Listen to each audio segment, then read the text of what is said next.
So we're talking about a new beginning with old friends, but we should also be clear from the 1st of January on, and this is in 3 weeks, the UK will be a third country to the European Union. Well, that was the European Commission President Ursula von der Leyen giving the UK a post-Brexit reality check. On Sunday, another self-imposed deadline blew by. This one to secure a trade deal before Britain leaves the EU's single market on January 1st. Von der Leyen and UK Prime Minister Boris Johnson, they've agreed to extend the talks, pledging to go an extra mile. But the path forward, it is narrow, and with just 2 weeks to negotiate, time is running out. Now, this is what the EU's chief negotiator, Michel Barnier, tweeted today. As talks continue in Brussels, the EU Commission is preparing for, quote, all eventualities. And there are lots of them. Let's go to DW's Charlotte Chelsom-Pillow now. She is on the story for us tonight in London. Good evening to you. Charlotte, after what happened in Brussels, is the UK government, is it now preparing for a no deal, or do they still think that a trade deal is possible?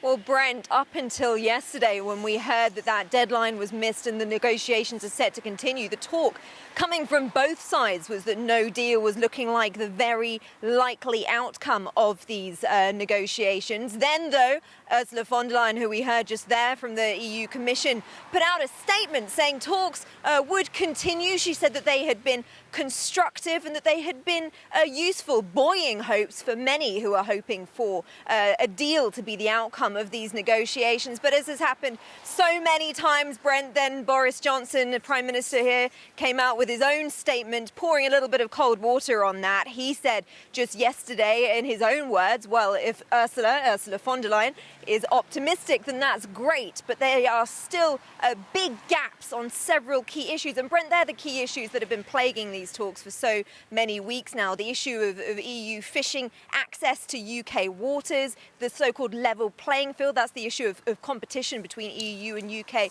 companies, and enforcement, governance as well, being the third key issue, which is proving so problematic here. And look, Brent, the fact is, as you've said, it is less than 3 weeks now until the transition period ends. So the question is now not just can a deal be done, but can it be done in time? And the only people who really are going to know that are those who are sat around the negotiating table, because while we here as journalists might be fed bits of information here and there, it's unclear exactly how much of that is just blustered, trade talking tough as these negotiations really do go down to a red line, or whether there are indeed some real genuine issues that might stifle any hopes of a deal. Yeah, that is true. I want you to take a listen to some reactions in the UK from people about the state of these negotiations.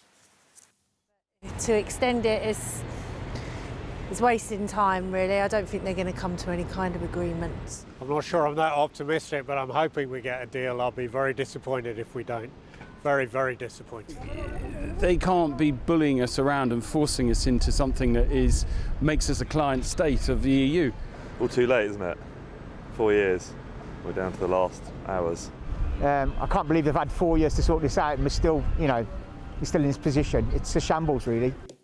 You know, Charlotte, you talk to lots of people, you get this mixture of anger, disappointment, resignation. You and I, we've talked about Brexit countless times.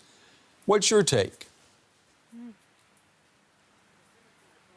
Yeah, Brent, I mean, those comments that we just heard are comments that I've heard over and over again here in the UK. There is a real sense of fatigue now as these talks drag on. And it doesn't help, of course, that we keep seeing these deadlines like the one that passed on yesterday, which was self-imposed, coming and going still without a deal here. And you have to remember that the UK, like the rest of the world, is still struggling with COVID. We've heard just today that more restrictions here in London are coming into place.